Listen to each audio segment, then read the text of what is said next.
ठीक है, okay, thank you. जय राधा माधव कुंज बिहारी,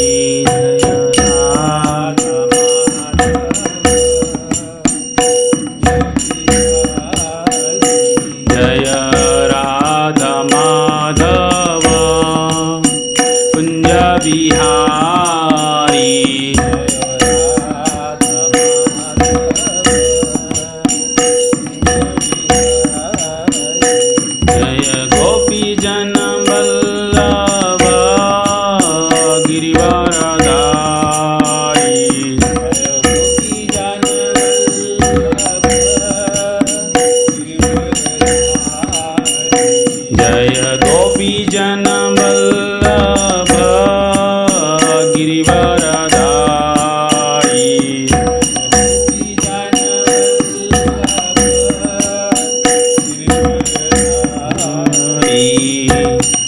यशोदानंदन व्रजन रांजन,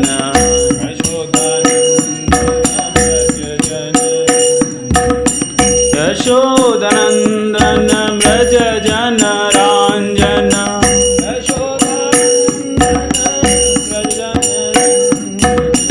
यमुना तीरा वनचारी,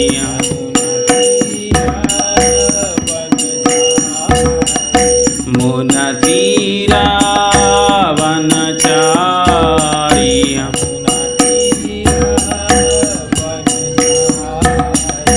जय राधा माधव कुंज बिहारी,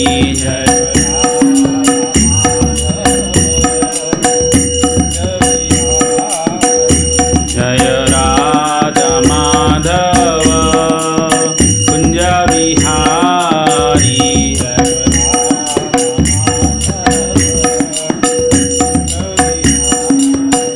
जय राधा माधव कुंज बिहारी, कुंज बिहारी। जय विष्णुपाद परमहंस परिव्राजकाचार्य अष्टोत्तर श्रीमदेशी भक्तिवेदांत स्वामी श्रील प्रभुपाद की जय। नामाचार्य श्रील हरदास ठाकुर की जय। प्रेम से कहो श्री कृष्ण चैतन्य प्रभु नित्यानंद श्री अद्वैत गदाधर श्रीवासादि गौर भक्तवृंद की जय। श्री श्री राधा कृष्ण गोप गोपीनाथ श्याम कुंड राधा कुंड गिरी गोवर्धन की जय। श्री नवदीप मायापुर धाम की जय। श्री मथुरा वृंदावन धाम की जय। श्री जगन्नाथ क्षेत्रपुरी क्षेत्र धाम की जय।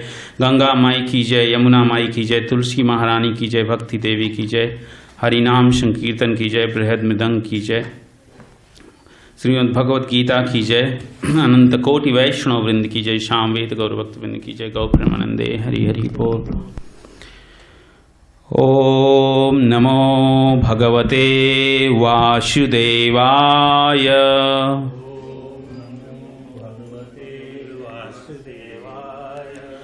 ओम नमो भगवते वासुदेवाय,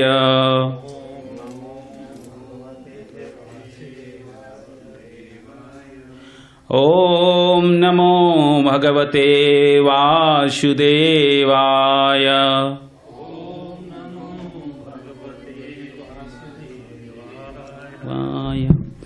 नारायणं नमस्कृत्यं नरं चैव नरोत्तमं देवीं सरस्वतीं व्यासं ततो जयमुदीरये।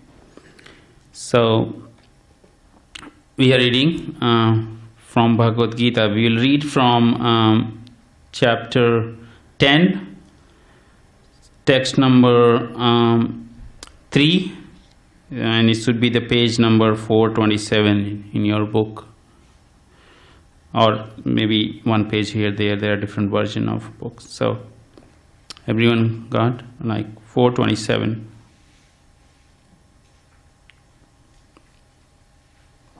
Okay.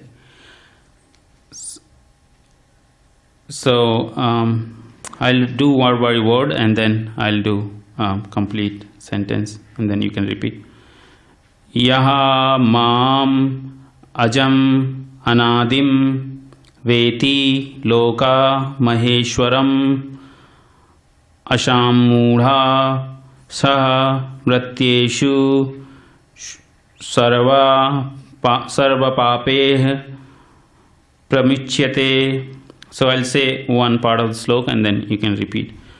Yo mam ajam anadim cha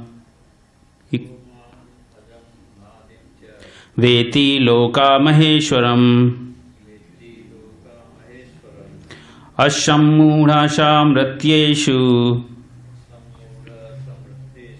sarva papay pramuchyate. So I'll read word by word meaning and translation and purport by His Divine Grace, HG Bhaktivedanta Swami Srila Prabhupada ki Jai.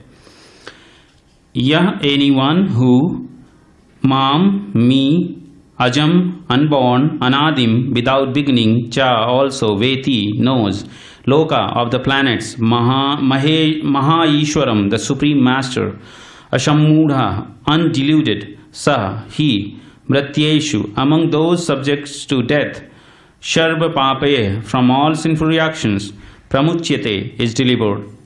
Translation: he who knows me as the unborn, as the beginningless, as the Supreme Lord of all the worlds, he only, undeluded among men, is freed from all sins. Purport: as stated in 7th chapter 7.3, Manushyanam sahastreshu kaschit yayati siddhyaye. Those who are trying to elevate themselves to the platform of spiritual realization are not ordinary men. They are superior to the millions and millions of ordinary men who have knowledge of spiritual realization. But out of those actually trying to understand their spiritual situation, one who can come to the understanding that Krishna is the Supreme Personality of Godhead, is the proprietor of everything. The unborn is the most successful spiritually realized person. In that stage only, when one has fully understood Krishna's supreme position, can one be free completely from all sinful reaction. Here the Lord is described by the word aja, meaning unborn. But he is distinct from the living entities who are described in the 2nd chapter as aja. The Lord is different from the living entities who are taking birth and dying due to the material attachment. The conditioned souls are changing their bodies, but his body is not changeable. Even when he comes to this material world, he comes as the same unborn. Therefore, in the 4th chapter, it is said that the Lord, by his internal potency, is not under the inferior material energy, but is always in the superior energy. In this verse, the word Veti Loka Maheshwaram, indicates that one should know that the Lord Krishna is the supreme proprietor of the planetary system of the universe. He was existing before the creation, and he is different from his creation. All the demigods were created within this material world, but as far as Krishna is concerned, it is said that he is not created. Therefore, Krishna is different even from the great demigod like Brahma and Shiva. And because he is the creator of Brahma and Shiva and all other demigods, he is the supreme person of all planets. Sri Krishna is therefore different from everything that is created, and anyone who knows him as such immediately becomes liberated from all sinful reactions. One must be liberated from all sinful reaction to be in knowledge of the Supreme Lord. Only by the devotional service can he be known, and not by any other means, as stated in Bhagavad Gita. One should not try to understand Krishna as a human being, as stated previously. Only a foolish person thinks him to be a human being. This is again expressed here in a different way. A man who is not foolish, who is intelligent enough to understand the constitutional position of the Godhead, is always free from all sinful reaction. If Krishna is known as son of Devakī, then how can he be unborn? That is also explained in Śrīmad-Bhāgavatam. When he appeared before Devakī and Vasudeva, he was not born as an ordinary child. He appeared in his original form, and then he transformed himself into an ordinary child. Anything done under the direction of Krishna is transcendental. It cannot be contaminated by material reactions, which may be auspicious or inauspicious. The conception is that there are things auspicious and inauspicious in the material world is more or less a mental concoction. Because there is nothing auspicious in the material world. Everything is inauspicious because very material nature is inauspicious. We simply imagine it to be auspicious. Real auspiciousness depends on activities in Krishna consciousness is in full devotion and service. Therefore, if we at all want our activities to be auspicious, then we should work under the direction of the Supreme Lord. Such directions are given in authoritative scriptures such as Śrīmad-Bhāgavatam and Bhagavad Gita, or from a bona fide spiritual master, because the spiritual master is the representative of Supreme Lord. His direction is directly the direction of the Supreme Lord. The spiritual master, saintly person, and the scripture direct in the same way. There is no contradiction in these three sources. All actions under such directions are free from the reactions of pious and impious activities of this material world. The transcendental attitude of the devotee in performance of the activities is actually that of a renunciation, and this is called sannyas. As stated in the first verse of 6th chapter of Bhagavad Gita, one who acts as a matter of duty because he has been ordered to do so by the Supreme Lord, and who does not seek shelter in the fruits of his activities, anasritah karma phalen, is a true renouncer. Anyone acting in the direction of the Supreme Lord is actually a sannyasi and a yogi, and not the man who simply taken the dress of a sannyasi or a pseudo yogi. So long purport, but very, very powerful purport and realization given by Prabhupada about this verse. And this is something related to today, because today is one of the most auspicious day, we say, but purport we are reading, this is a mental concoction, right? Like Prabhupada saying in general, when we think of material thing, in the material world, nothing is auspicious, everything is inauspicious. So we'll discuss, we'll touch and understand how, right? And I'll try to share some of the things which I learned. Amagyanititimirandasya jnananjana salakaya chachurupamurimiलितं येन तस्मै श्रीगुरुवे नमः मूकं करोति वाचालं पङ्गुं लङ्घयते गिरिं तव कृपातमहं वन्दे श्रीगुरुदीनतारिणम्. Hare Krishna. So we say these prayers, which I said just now. The meaning is that as a person when he is born, is a mukam, means he cannot speak anything. But because of mercy of Guru, one is able to speak something about these subject matter, because practically we cannot speak anything on these subject matter. But yeah, whatever we learn. So here we are reading, I'll read again. Anything done under the direction of Krishna is transcendental. It cannot be contaminated by material creation, which may be auspicious or inauspicious. The conception that there are things auspicious and inauspicious in the material world is more or less a mental concoction, because there is nothing auspicious in the material world.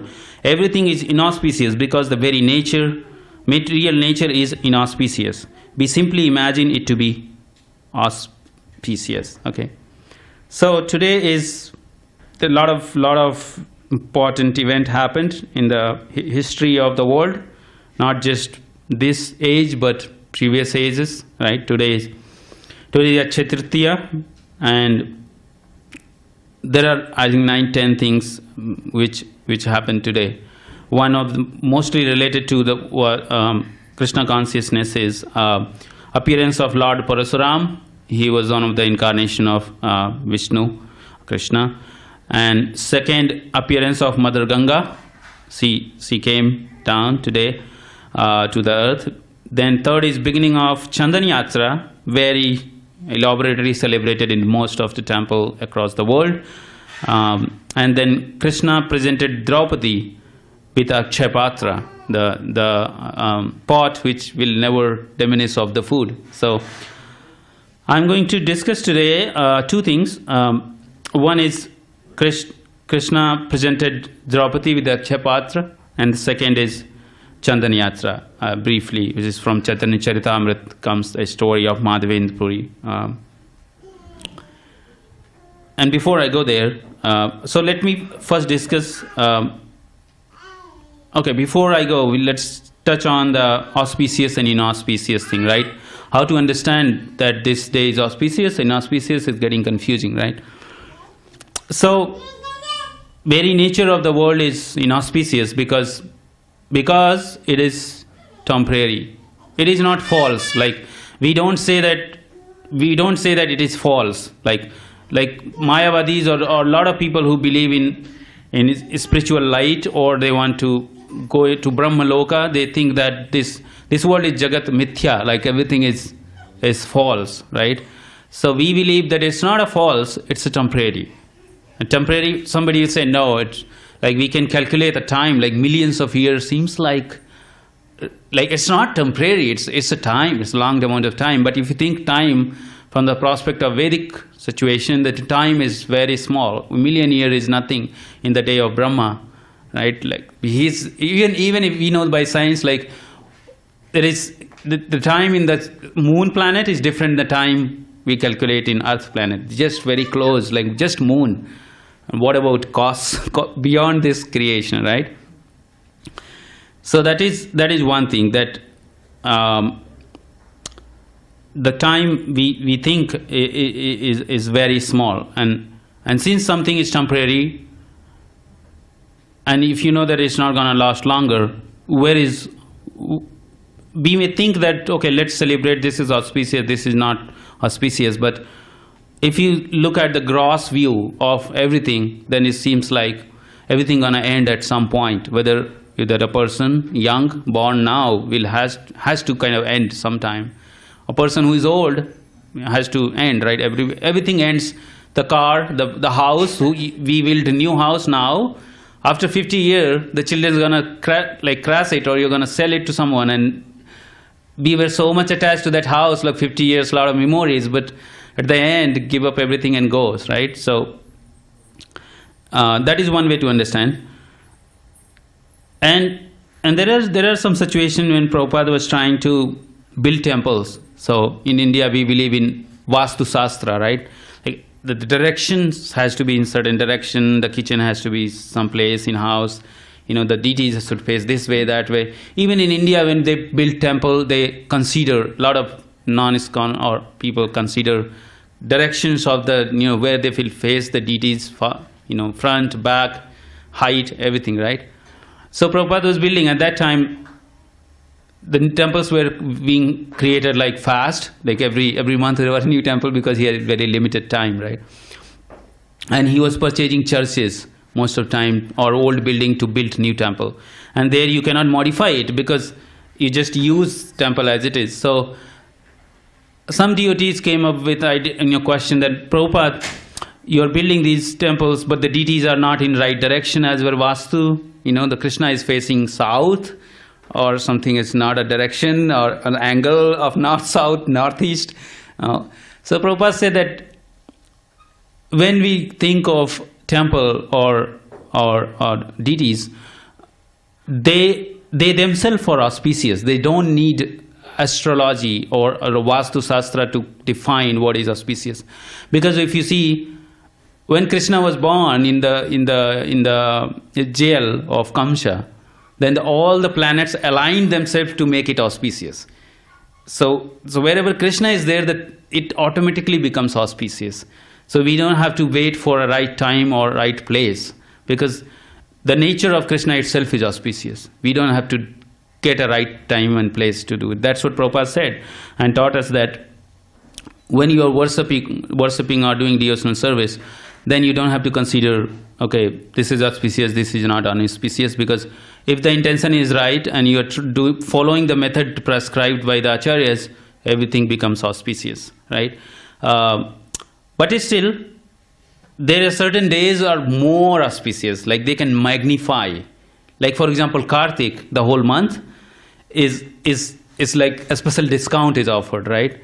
Like there are sometimes discounts running in the malls, like every time you have 10% discount, but like certain days, mega sale, like Black Friday, right? Like everything is 50% discount. or can be amplified. So these are the days where the discount is more, right? So auspicious, in Krishna conscious life, it becomes more auspicious. We are always in auspicious situation. We are never in inauspicious. Once we enter into temple, it's auspicious. Doesn't matter what day, time you're coming, right? Because the deities are there, the devotees are there, the prasad is there, chanting of Krishna Maha Mantra is there. And that's how the life is auspicious every time. But it becomes amplified. That's my understanding. Second thing, if you think of chanting Hare Krishna Maha Mantra, right? There is not a lot of terms and conditions. Generally, if you want to chant mantra, you have to take a bath, you sit down, and sit in the right direction, right place, and then and chant mantra very nicely in right tone. Then it becomes effective, right? Then only you realize the power. But chanting Maha Mantra for a neophyte or new person, there is no rule, no place. You can chant any time, any place, any situation. And even if somebody chants imperfectly, it works, because it's like think of something very potent, right? It's very powerful. Example, if you take a poison works if you take little or more. Like it has a potency, like a nectar. You think of more better is like amrit, right? Nectar. Amrit is Amrit, right? It doesn't matter like whether you take less or more. It has a potency. Likewise, the name of the Krishna is Krishna, and that's why it is auspicious. So anything you do in any place with the Krishna and Maha Mantra, it becomes auspicious, right? So that's what. There is a lot of other explanations. So I don't want to take. We don't have a lot of time. We have just 10 minutes more. So we will quickly go into understanding about Krishna presenting Draupadi with the pot. So there is a history when we know that Mahabharata, right? It is one of the greatest history documented in the world history about at that time what happened when India was kind of capital of the world. Prabhupada says India was the capital of the world. It was like center point for all the political and economic affairs. Not far, but just maybe 4,000 years ago, just 5,000 years ago, right? And there was a clash between two brothers' childrens, like Pandu and Dhritarashtra, and Dhritarashtra's children was led by Duryodhana, and they were not very peace-loving people. They wanted to disturb, and they wanted to have everything. They don't want to spare if a pin drop of the land. Even Krishna went and asked them, they don't want to do it. And they did gambling, and gambling, Prabhupada describes, I was listening one day ago, audio about Bhagavad Gita, and he describes that gambling is one of the highest kind of level of sin. Because gambling can really destroy everything, right? So gambling, it was a gambling match, and at that time, if the rule was if Kshatriya is challenged by anyone to do for anything, they agree to it. So Maharaj Yudhishthira knew that Shakuni and Duryodhana want to cheat. There is a plan to kind of take away everything from Maharaj Yudhishthira, but he still agreed for a challenge, because that's a dharma for a Kshatriya to agree. They went for it. They lost it. They lost the match twice. So 2 times they lost, and then they had to give up the whole kingdom, which was created by Mayadano. So when first time they won, they came back. Mayadano created a big city, and then that's where when the Duryodhana and family visited the city, they were insulted, because the city, the whole palace was built in such a way that it was so glittering and nice that they were not able to distinguish where is water, where is floor. So they went into water, and then ladies laughed at it. Draupadi was part of it, and then he got offended, and he took very personal, and all thing happened. So Duryodhana devised a plan that since Pandavas are very, very pious people, you stick to dharma, how to make them down. This is the nature of the world. Like the bad people always want to put other people down. That's how you identify symptom, who is bad and who is good. Because they always try to make plan to put a good, better person down, right? And when that situation comes, they will put down even their own family members, right? They don't care, right? So they took help from Durvasa Muni, saintly person, a yogi, right? A devotee, one of the devotee of the Lord. Durvasa Muni is not like some demon or something, but he pleased Durvasa Muni. He requested, and this is Krishna's plan, to glorify devotees. You will see. So they asked Durvasa Muni, you should go to Pandavas were in the forest, and they didn't have even kingdom, and they were living in a hut in the forest. And he said, okay, Durvasa Muni, you go with all your disciples in a time when they finish their lunch, and then you go, so that they don't have anything to offer you. And he knew that if he goes at that time, Durvasa Muni is by nature, is a yogi, very, very angry, right? He got angry on Amrish Maharaj, and then all his story happened. But here, he knew his nature. He was trying to use the Durvasa Muni's nature to get his own benefit. That was the plan. So he said, okay, you go at that time when they finish their lunch, and then naturally when a Brahmana comes to house of a Kshatriya or any householder, we want to respect them, we want to offer them respect. And in Vedic culture, when a guest comes, or especially a Brahmana, yogi like Durvasa comes, then first thing is to offer them food, and before eating, we eat ourselves, right? So that's a culture is taught, right? So the Durvasa Muni did the same. They exactly did what they wanted. They went, and they said to Draupadi that we are here and we would like to have lunch. And then at that time Draupadi has finished everything, and then she still said, okay, we will serve you. And they said, okay, we will go and take a bath in the river, and then we'll come back here with all the disciples again, and then there will be lunch for them. So then now Draupadi was in bad situation, right? Like what to do? They are in a forest. They don't know. They don't have a lot of resources actually, and they finished already.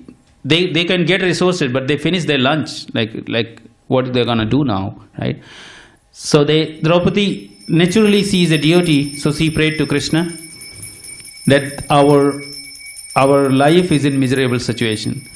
The fear was not that Durvasa Muni will curse her, because by nature a devotee is protected by Krishna.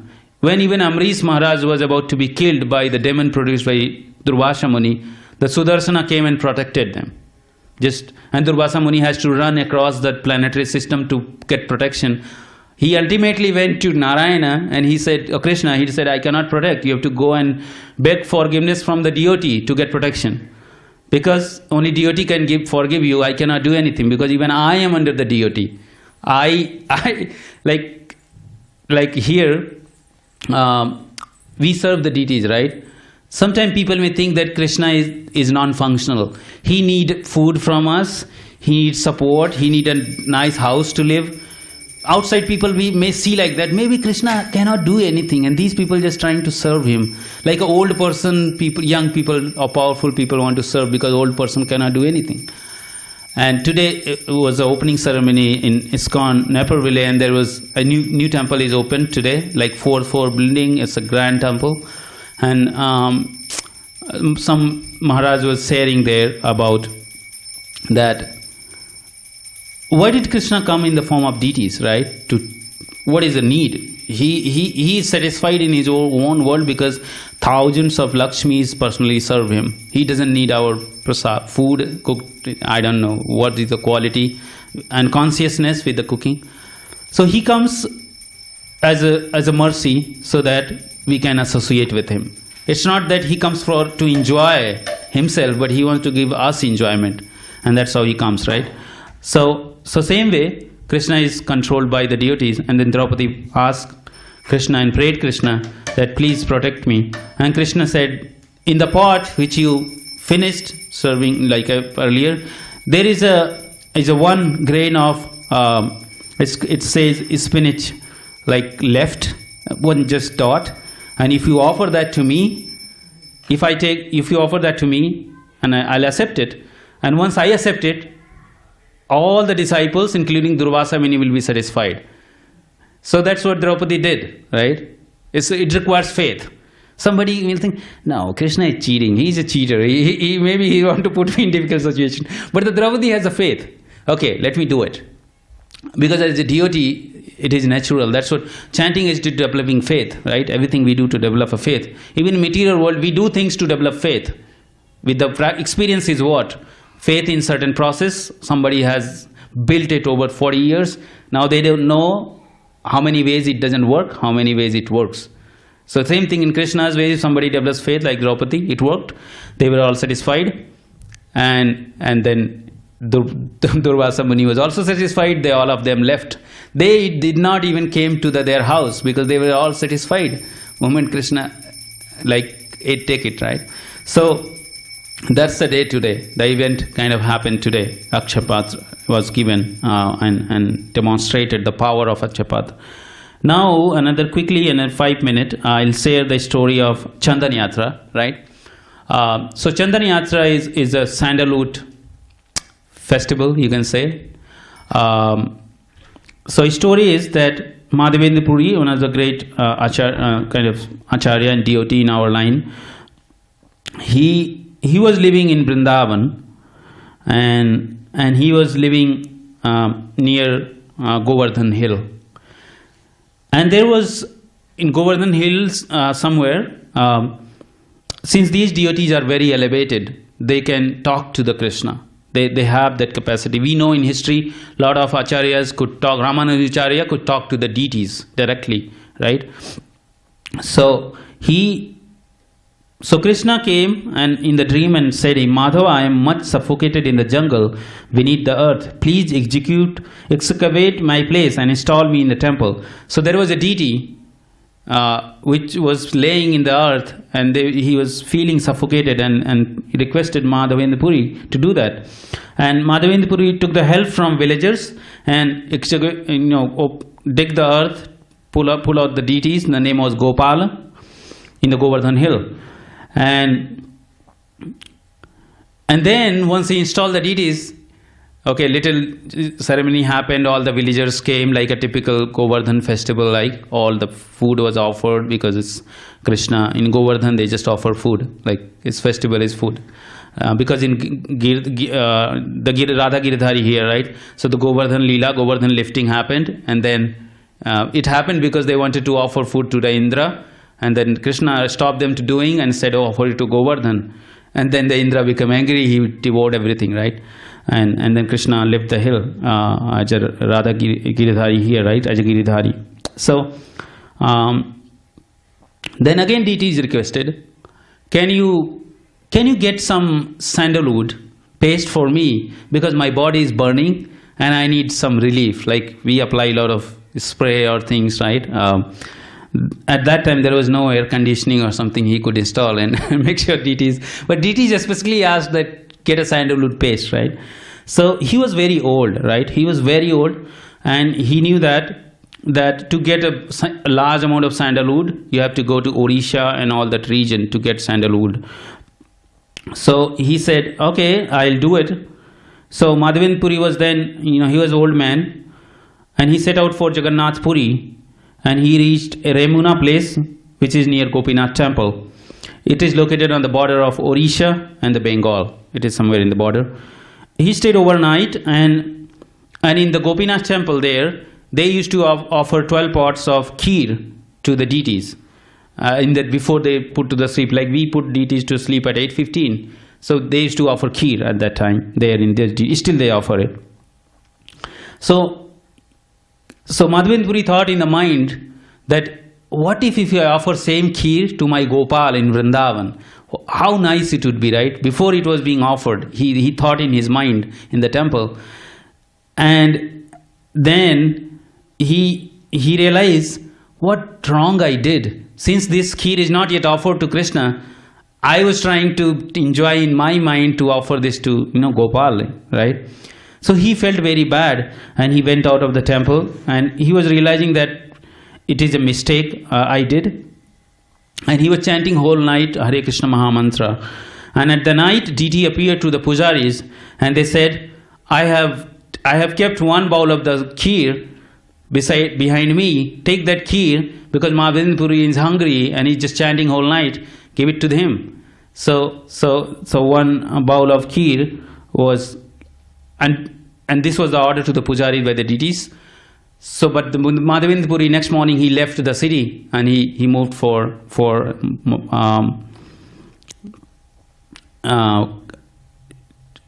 then the priest reached to the temple and he did it.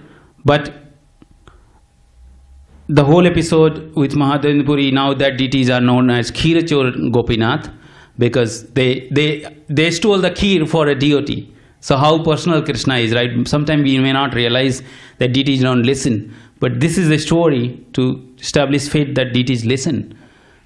We may not understand it, but they do listen to our request. So he went next morning to kind of Jagannath Puri, and then he reached Puri, and then the whole story of this kheer is spread out. That for Madhavendra Puri there is a great devotee and Krishna stole the kheer. It became so famous, right? He reached there in Puri, and then some pujari took him to King of Puri, and then King of Puri, since he was 70-year-old, he cannot carry this much sandalwood, and there was a custom at that time that you cannot cross this is valuable thing across the border. So they arranged 2 police officers with Madhavendra Puri carrying whole sandalwood paste, and he was going back to the Vrindavan. But then Gopinath again appeared to him and said that don't worry, you are already too old, and Gopinath and Gopal is not different.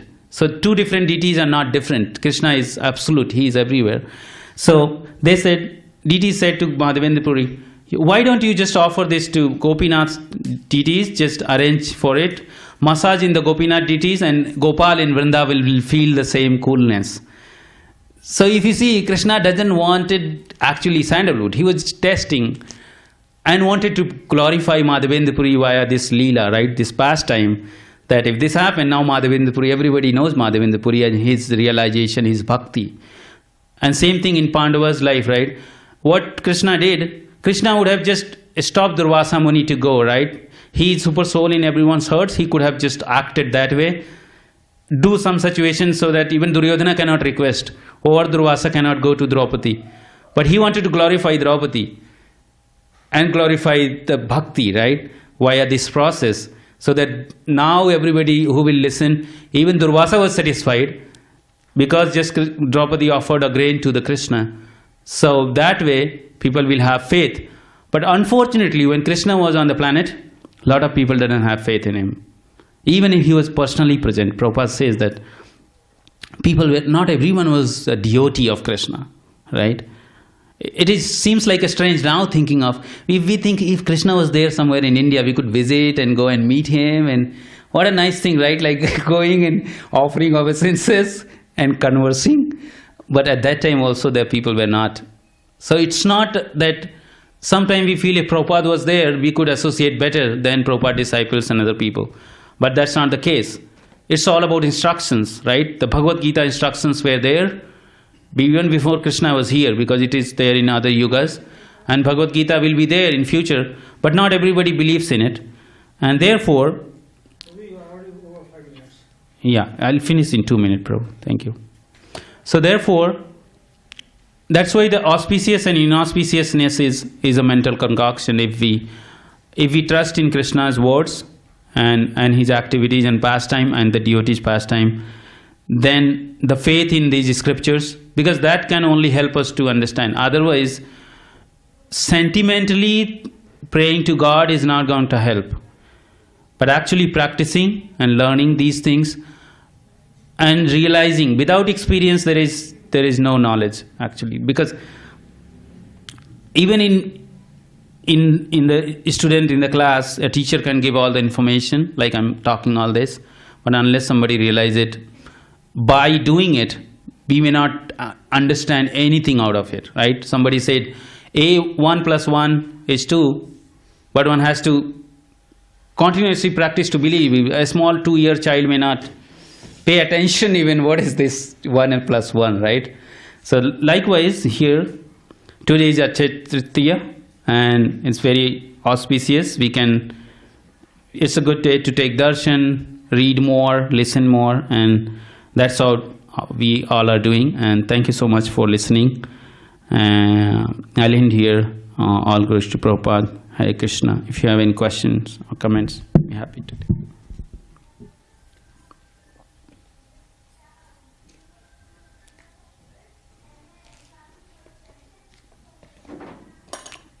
All right, so I think we are over time, and next I think will be prasadam in few minutes, and at 8:15 we will have darshan. The curtain will open in another 7-8 minutes. I don't know, 12 minutes. Okay, Hare Krishna.